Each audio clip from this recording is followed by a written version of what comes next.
dessa convenção do PDT amanhã. Pois é, e como a coisa é falar da polarização, o PL, que é o partido do presidente, prepara para o fim do mês uma convenção para 10 mil pessoas no Rio de Janeiro.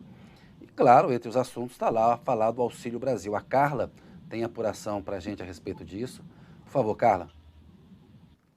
Então, vai ser agora, né, esse domingo, né, dia 24, no Maracanãzinho, e, enfim, a expectativa ali de auxiliares e de integrantes da campanha é de um grande evento, como você falou aí, 10 mil pessoas pelo menos, 500 jornalistas de mídia nacional e internacional, enfim, eles estão apostando bastante nesse evento.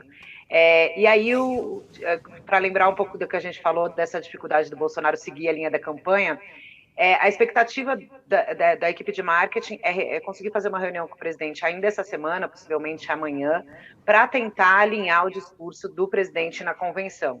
O que querem esses auxiliares? Que Bolsonaro fale do Auxílio Brasil, fale dessas novas medidas da PEC Kamikaze, das medidas aprovadas para baixar os combustíveis, enfim, feitos do governo. Eles querem uma agenda propositiva no discurso do Bolsonaro.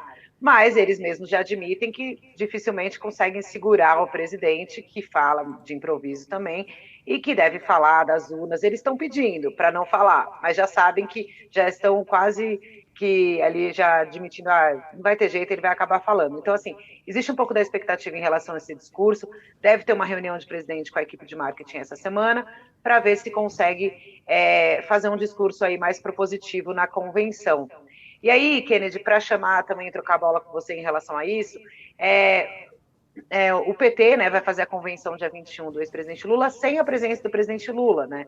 Segundo eu estava conversando com um integrante aí da campanha do PT, eles falaram que isso não era problema, porque o presidente já tinha feito um evento, quando fez ao lado de Alckmin, já anunciando o vice, coisa que o Bolsonaro ainda não tem, e possivelmente fará no domingo com Braga Neto. E eles acham que o momento é Lula vai estar em Pernambuco, né, se não me engano, e a ideia, o momento deles agora é já, assim que começar o lançamento da pré-campanha, Lula já está realmente trabalhando a campanha na rua, não necessariamente num evento. Então eles, diferente da campanha de Bolsonaro, que aposta num grande evento no domingo, com repercussão e com mídia internacional e etc., Lula, pelo visto no PT, não vai comparecer à convenção porque eles acreditam que é uma coisa mais protocolar, que vai ser uma reunião da executiva que vai chancelar a candidatura do ex-presidente Lula, né? Aí eu acho que você tem coisa para complementar sobre isso, né? Sim, é isso mesmo. A única convenção de partido aliado Lula tem o apoio de 7 partidos, a qual ele deve ir é a do PSB na semana que vem. E nessa ida a Pernambuco tem também um interesse em gravar imagens para o programa eleitoral. É o estado no qual o Lula nasceu. Faz 20 anos, né? 2002 foi a última campanha, a primeira campanha dele a presidente, que fez imagens dele em Pernambuco, enfim, na terra natal dele. Então tem essa questão e a questão de reforçar a fortaleza eleitoral deles, né? O Nordeste é importante dentro dessa estratégia de primeiro turno. Tem uma coisa ainda que eu queria falar com você, Carla, nesse aspecto Bolsonaro, que é a dúvida se a primeira-dama Michele Bolsonaro vai participar desse evento do PL aí no domingo. E Bombig, eu quero que você analise isso também, depois que a Carla falar, e a Carla também pode tratar disso. É importante a participação da Michele Bolsonaro? Michele Bolsonaro consegue tirar o Bolsonaro da situação em que ele está? Tinha muita gente falando que a Michele Bolsonaro ia ser a grande arma do Bolsonaro para atrair o voto das mulheres, mas parece que o presidente está com dificuldade até para levá-la à convenção do partido. E aí, Carla? É isso. Ninguém fala que essa decisão está tomada. Nos bastidores dizem, ali no PL, o que acontece? Eles ficam até meio receosos, por quê? Porque a Michele havia prometido que participaria das inserções publicitárias durante o mês passado, retrasado, né? E acabou cancelando, não participando, não gravando de última hora. Na ocasião, ela, segundo auxiliares, relatou que teve alguns problemas de saúde, estava tendo alguns episódios de tontura e estava com mal-estar, não estava se sentindo bem. Tentou negar que fosse algum tipo de fator político em relação a isso. O mesmo, Kennedy, continua agora, diz que a primeira-dama tem se sentido um pouco indisposta, ainda acho que com uma crise de labirintite, ninguém sabe muito bem, e eu falo que quando é saúde, essa questão de saúde, a gente tem que ter sempre muito cuidado ao noticiar, porque a saúde é uma questão, né, que merece toda a cautela e respeito. Então, assim, o que dizem os auxiliares do presidente na campanha é que ainda não está certo a participação dela. Do lado do PL, aí respondendo essa pergunta, se isso é importante ou não, eu fico com a análise que os marqueteiros fazem da campanha. Sim, a figura dela é importante, ela pode minimizar a rejeição de Bolsonaro no eleitorado feminino, desde que ela faça uma participação efetiva e proativa, né? A gente teve recentemente, logo depois que ela não gravou as campanhas, lembra? Teve uma entrevista do Bolsonaro em que ela pede autorização para falar, né, para o presidente, posso? E aí fica aquele coisa que daí esse tipo de participação é melhor não participar, né? Porque senão você é uma mulher ali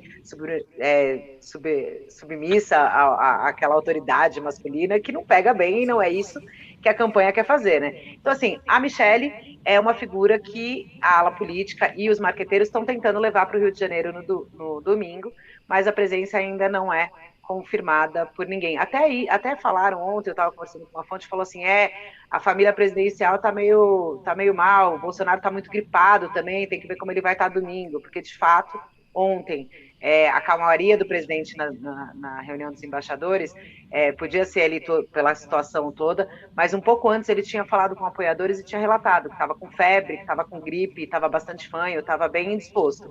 Então, o pessoal do PL falou que eles estão ali no momento esperando a família do presidente se recuperar aí dessa gripe que estão, mas sem maiores detalhes, como eu disse, saúde, e não é transparente, a gente não tem informações oficiais sobre isso. E o Bolsonaro não se vacinou até hoje, né? Pelo menos disse que não se vacinou.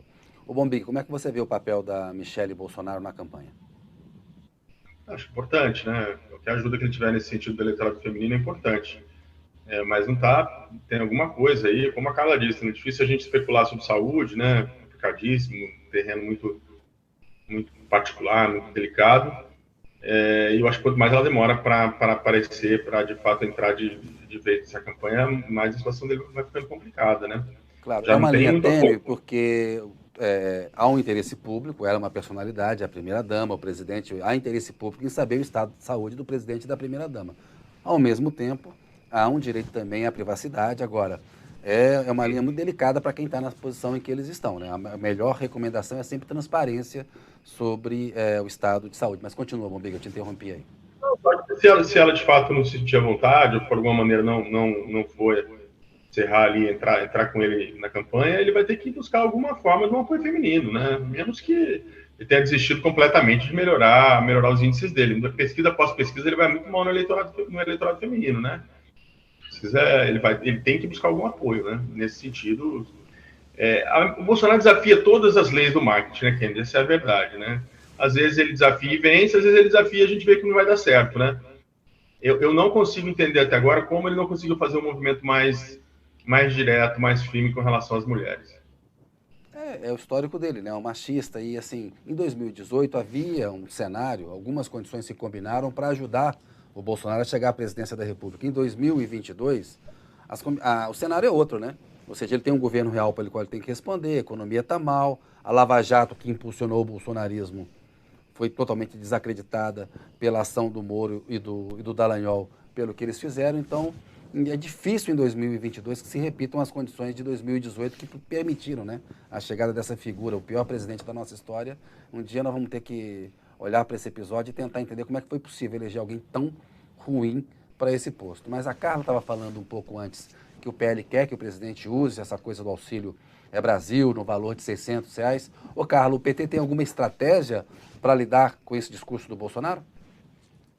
Tem. Eles estão querendo reforçar a propaganda e as imagens, tanto nas redes sociais, de que o auxílio de Bolsonaro acaba em dezembro. O próprio presidente Lula já usou em discurso a metáfora do picolé, né? Que depois que você chupa, ele acaba e acabou.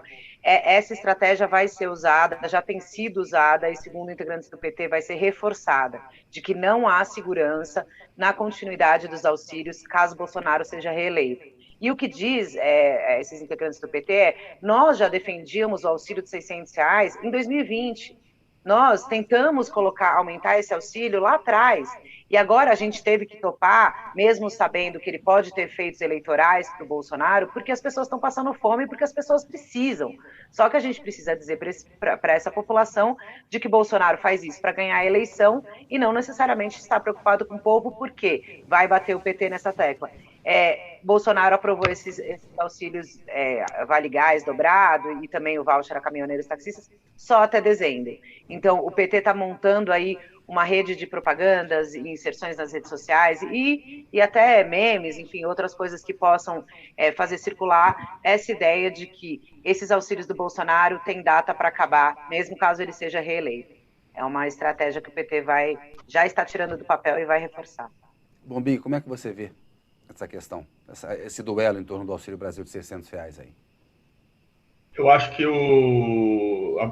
ter apoiado foi um grande acerto, né? Por mais difícil que tenha sido, a gente falou disso semana passada, mas agora estaria numa situação muito complexa, né?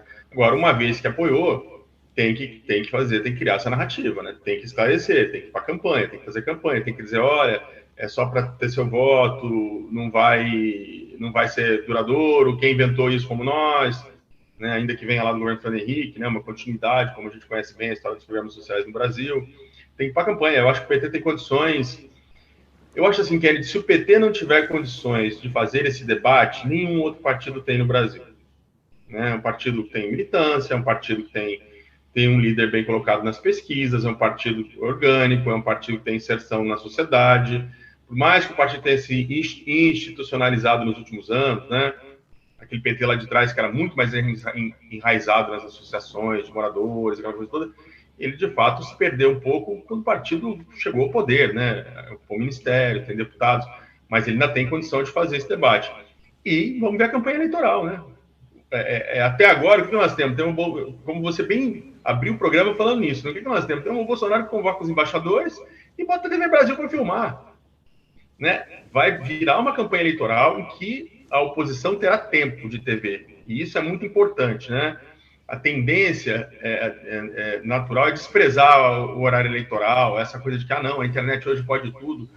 Eu acho que não é bem assim. Eu acho que se o PT conseguir conduzir uma campanha de publicidade efetiva, mostrando as contradições, falando sobre o auxílio, falando sobre economia, falando sobre pandemia, ele tem grandes chances de encontrar uma boa narrativa para neutralizar algum possível efeito dessa derrama de dinheiro aí. E tem uma outra coisa importante, Bombig e Carla, que é uma estratégia aí do Lula com o eleitorado evangélico. Eles continuam preocupados com isso. Há muitos pastores que fazem discurso contra o Lula e o PT nos cultos. Então, em alguns estados, Rio de Janeiro, alguns colégios eleitorais relevantes, São Paulo, Minas, haverá um trabalho aí para esse segmento, que é um segmento importante, é um segmento que foi responsável pela eleição do Bolsonaro em 2018. Quase 70% votaram no Bolsonaro contra o Haddad. E agora a gente vê, pelas pesquisas, uma coisa mais equilibrada entre o Lula e o Bolsonaro. Portanto, é importante para o Lula fazer esse debate nessa área com os evangélicos. Carla e Bombi, querem falar alguma coisa rapidinho ou seguimos adiante? Vamos lá, Carla. Eu quero falar uma coisinha, porque é um segmento que o Bolsonaro também tem investido bastante, né? Nesse último final de semana ele foi a Natal e Fortaleza, ele tem viajado pelo país conciliando basicamente 2 eventos. Ele foi para Juiz de Fora também, no mesmo estilo, 2 eventos, que é motociata e presença em igreja evangélica. Ele monta a agenda dessa forma: eu chego no aeroporto, pego minha moto, vou até a igreja, falo lá com o pessoal, e no caso de Juiz de Fora foi fechado, teve transmissão, mas não podia entrar, não estava aberto à imprensa, enfim, esse Juiz de Fora, o esquema de segurança foi muito reforçado, bem diferente das outras localidades, todo mundo que estava na motociata passou por detector de metal, enfim.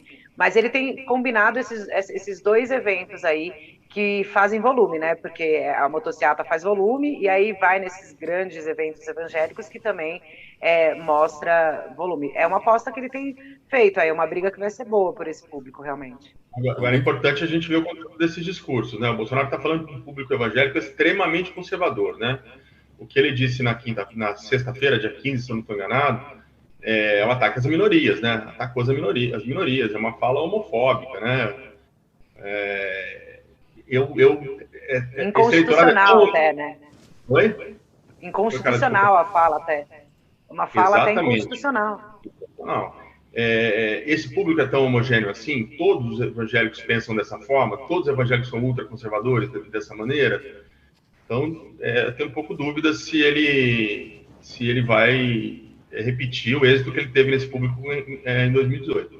Para o pessoal acelerar aqui, encerramos agora o primeiro bloco, daqui a pouco a gente volta para analisar as pesquisas da semana.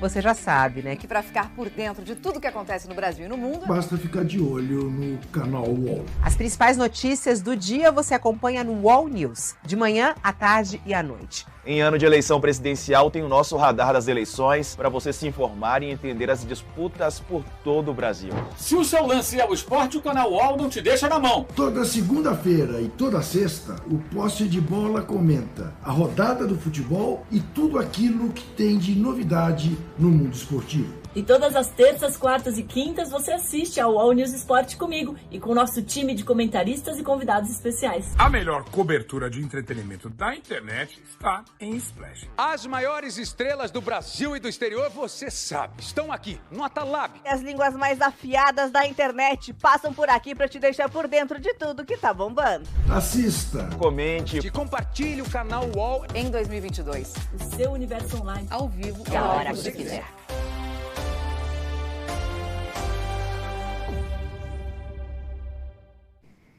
Olá, estamos de volta com o Radar das Eleições, comigo aqui a Carla Araújo e o Bombig, e agora é hora de analisar a pesquisa, Pesquisa em Foco.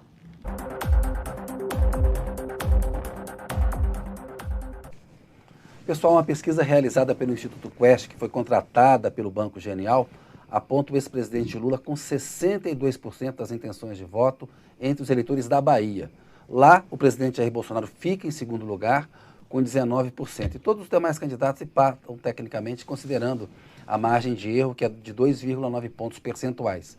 Não é possível fazer uma comparação com a pesquisa anterior, que foi publicada em maio, por conta da mudança nos candidatos abordados. Mas traz para a gente um quadro bacana sobre a eleição na Bahia. O ex-prefeito de Salvador, ACM Neto, continua liderando nas pesquisas a respeito do governo do Estado, e o pré-candidato do PT que governa a Bahia, o pré-candidato é o Jerônimo Rodrigues, está com 11% das intenções de voto, nesse levantamento, na comparação com o levantamento que foi feito em maio. O nome do Jair Bolsonaro na corrida pelo Palácio de Ondina é o do ex-ministro João Roma, tem apenas 6%. Pessoal, uma análise rápida de vocês aí sobre a Bahia. O PT que governa a Bahia, uma fortaleza eleitoral do PT, o Lula tem 62% de intenção de voto. Vai conseguir virar contra o ACM Neto? Vou começar com o Bombig dessa vez. Acho que tem muito chão, né, Kennedy? Tem como você disse aí, tem uma base de lançamento, né? A gente já viu eleições. A primeira vitória do Jacques Wagner, você lembra como se deu na Bahia, né? Jacques Wagner, se eu não estou enganado, eu acho que você tem essa memória até mais vívida do que eu. Ele era um azarão e ganhou a eleição. 2006. Na Bahia. 2006, exatamente. Então, acho que o ACM Neto está numa boa posição, é inegável. Não vamos também aqui, não estou falando contra ele, obviamente, mas acho que o PT tem sim uma boa base de lançamento, né? Basta ver a força que o Lula demonstra lá. Tem jogo ainda. O que os próprios petistas têm falado no nome do Jerônimo, ou Kennedy, que em alguns outros levantamentos, quando ele é atrelado ao Lula, ele sobe muito além do que esses 11%. Mas o ACM ainda tem uma vantagem capaz de ganhar no primeiro turno. Apesar disso, os petistas acreditam que essa associação com o Lula pode fazer o candidato do PT lá no estado dar um pouco mais de trabalho para a ACM. O jogo que vai começar a ser jogado ali. Lula deve ir à Bahia mais vezes para tentar alavancar aí a candidatura do Jerônimo. Né? O Lula ficou bem contrariado lá, né? Porque o candidato era para ser o Jacques Wagner, acabou não sendo. O Rui Costa, que é o governador, lançou o Jerônimo Rodrigues assim meio de última hora. Então, de fato, de novo se tentar repetir uma façanha. Mas continua, Carla, por gentileza. Não, que eu acho assim, o desempenho do João Roma, né, é muito baixo, 6%, pensando que ele era o ministro da Cidadania, que era o ministro do Auxílio, né, que era o ministro que podia ter ali angariado votos com essa bandeira, com a ajuda de Bolsonaro, mas aparece aí bem mal nas pesquisas, mostrando que o Senado da Bahia para o Bolsonaro é bem ruim. Pessoal, vamos para o nosso terceiro bloco, o último, que é a hora de ver o que os candidatos andaram falando aí nas redes sociais. O bloco...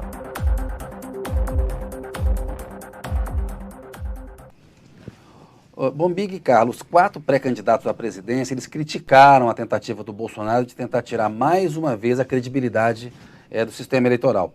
Lula disse que essa atitude causa pena. Vamos ver o que ele falou.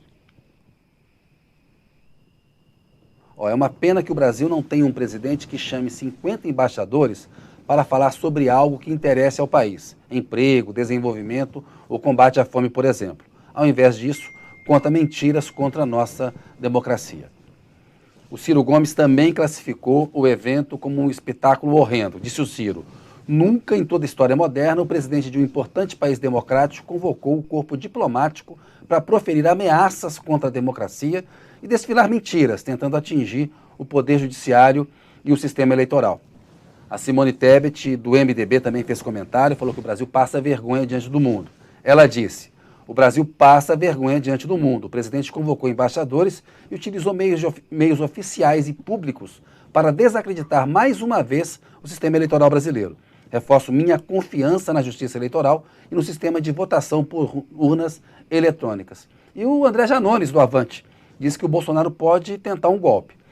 Se o presidente não sofrer nenhuma consequência por seus atos criminosos na data de hoje, ele vai ter certeza absoluta de que poderá fazer qualquer coisa, disse o André Janones, que complementou. Demonizou o pleito e a tentar um golpe, né? Bom, Big, como é que você analisa, você e a Carla, começando com você de novo agora, essas repercussões todas? É bom, né? Não há dúvida de que todo mundo ter se posicionado aí pró-urnas mostra o isolamento político do Bolsonaro. Só ele defende essa bandeira na eleição, né? Aliás, ele que deveria defender a lisura das urnas, né? Como servidor público número 1, como presidente, ele ataca. Mas os outros todos candidatos, achei que foi bacana, até para te mostrar para o exterior, né? Até para deixar claro na nossa posição para o resto do mundo, dizendo, é só o presidente. Os demais candidatos envolvidos no processo estão aqui reafirmando a confiança total no sistema. Né? Importante demais. É uma pena, viu, Kennedy, que a gente não consiga caminhar para um entendimento um pouco mais maduro, a palavra é essa, entre esses candidatos, sabe, esses pré-candidatos todos, né?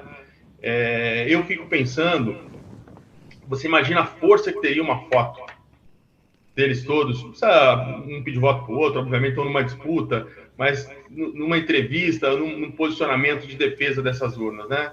Seria bastante interessante, não apenas para consumo interno, não, mas para o exterior, né? Essa coisa de desacreditar as eleições do exterior é muito ruim. Sim, seria interessante mesmo. Carla, como é que você viu a reação desses 4 principais, 5, né? O Janones também falou. Não, eu acho que isso mostra até o que o Bobig estava falando de Ciro, por exemplo, ao invés de ficar batendo no Lula e no Bolsonaro dividido ali, a gente mostra que nessa questão todos, realmente, são todos contra um mesmo, e é importante um posicionamento dessas figuras que vão aí disputar o pleito de confiança no sistema, né? O próprio Bolsonaro, que durante 27 anos foi eleito, boa parte em urnas eletrônicas, enfim, o Congresso, enfim, eu acho que toda a classe política aliada à justiça eleitoral tem que repudiar esse ataque que o presidente vem fazendo sistematicamente às urnas, sem comprovação nenhuma, né? Ele mente, né? É uma coisa que é mentira, mas é a estratégia política dele, ele evoca muito o que o Trump fez, né? Tentar criar confusão e influenciar um setor da sociedade. Mas me parece que não terá êxito, não. Tem uma outra coisa, agora eu queria que a Carla começasse comentando. No final de semana, a Anitta foi ao Twitter dizer que está ao lado do Lula. Ela tinha, na semana passada, decidido apoiar o Lula na esteira daquele assassinato do petista pelo bolsonarista, mas a Anitta deu um puxão de orelha no PT, disse que ela não é petista e que não autoriza o uso da imagem dela por outros candidatos. Né, que ela queria fazer a campanha para ajudar o Lula nas redes sociais. Isso acabou dando um combustível para o Bolsonaro, que aplaudiu o posicionamento da cantora. Vamos ver o que disse a Anitta aí. A gente tem aí? Tem, vamos lá. Aqui já tem o Lula já respondendo a Anitta. Ela pegou, disse que ela não era petista e deu um puxão de orelhas. Aí o Lula deu uma apaziguada. Eu tenho um bastidor de que o PT não gostou do puxão de orelha que a Anitta deu. Mas eles entendem que a Anitta ajuda a trazer pro Lula um voto com o qual ele não consegue conversar, e que é uma ajuda muito importante nas redes sociais. O Lula, muito politicamente, disse: Anitta, de fato você só declarou seu apoio por mim e sei que não é petista. O PT tem milhões de militantes, simpatizantes e também tem gente que não gosta do partido. Mas mesmo assim, você está conosco nessa caminhada, porque precisamos que o Brasil volte a ter democracia e paz. E o Bolsonaro pegou, aproveitando que a Anitta tinha ela tinha falado, agora está o puxão de orelha dela aí, ó. Atenção, candidatos do PT. Atenção, partido PT. Eu não sou uma apoiadora do PT e não sou petista. Não autorizo o uso da minha imagem para promover este partido e seus candidatos. Ela demarcou muito bem que era um apoio ao Lula. Aí o Bolsonaro pegou, aproveitando esse tweet aí, deu essas palminhas aí, deu uma aplaudida. Eu queria uma análise da Carla sobre esse imbróglio. Carla? Olha, palminhas do presidente com uma certa ironia, né? Ele tem tentado conversar, digamos assim, com a Anitta nas redes, mas ela mesma já disse que com ele ela não fala e que ela não ia nem falar mais o nome dele justamente para ele não aproveitar o engajamento que ela tem nas redes sociais. A Anitta se colocou bem, ela colocou entre Bolsonaro e Lula, ela é Lula pelas razões da democracia e tudo mais, e ela fez esse movimento porque a figura dela é muito importante e está sendo aproveitada de várias formas. A gente vê em memes aqui do chamado gabinete do ódio do presidente, tem de tudo em relação à Anitta, entendeu? Desde muitas coisas difamando ela até agora, depois que Bolsonaro bateu palminha, eu recebi alguns memes aqui dela, vestida de Brasil, como se estivesse abraçando o Bolsonaro, e não é isso, né? O Bolsonaro usa esse puxão de orelha que a Anitta deu, dizendo, olha, meu nome não é para usar para o PT, eu apenas declarei voto em Lula, para tentar pegar e surfar um pouco nessa popularidade que a Anitta tem nas redes sociais, com os jovens, que é uma classe que o Bolsonaro tem muita dificuldade também, mas a Anitta mesmo nem deve ter respondido o Bolsonaro, pelo que eu vi, não respondeu, porque ela já disse lá atrás que com ele ela não queria trocar nada, né? Eu acho que ela bloqueou, né? Ele está bloqueado, ele não consegue responder no perfil dela, né? O Lula respondeu. E eu acho que aí a grande sacada do Lula é responder para a Anitta. Então ele está tendo acesso aos fãs da Anitta, né? Quando entra a resposta. O Bolsonaro tem que fazer produzindo tal engajamento, né, Bombig? Exato. E aí ele tem que ficar falando, ele está falando para os deles, o Bolsonaro, né? Batendo palminha para os dele ali. O Lula está com essa resposta que é uma resposta extremamente... Me ajuda, Kennedy. Como é que a gente define essa resposta? Política, né? Passou política, apaziguou, jogou água no fogo. Nossa, extremamente, olha, você que você não é, muito obrigado, tamo junto. Ele tá dialogando, ele tá falando para esse público que também não é petista e dizendo, não precisa gostar de mim não, só precisa ver o que temos aí, né? A Anitta tem 17,7 milhões de seguidores no Twitter. Sem contar Instagram, então, né? E ela produziu bastante engajamento mesmo. De fato, aquela montagem dela toda de vermelho, com aquelas estrelas, não sei quem foi o gênio que fez aquilo, mas é óbvio que uma artista do tamanho dela, né? Um royalties que deve ser daqui astronômico. De repente, ela se vê toda pintada de vermelho, com estrela nas redes sociais, ela tinha que dar esse freio. Não vejo... Entendo a tua apuração, né? Você disse que tem gente do PT que não gostou muito do puxão de orelha. É natural, aquele petista mais inflamado, mas ela tem que manter ali um distanciamento, né? Aquele meme, achei que...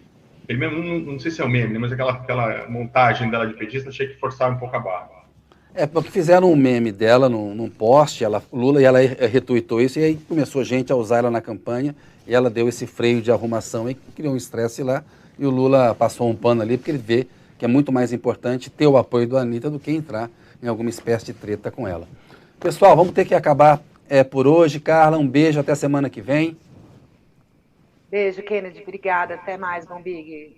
Um abraço a todos. Bombig, beijo para você. Até semana que vem aqui no Radar. Fora umas entrevistas que nós vamos fazer aí. Quinta-feira tem o ex-presidente Michel Temer.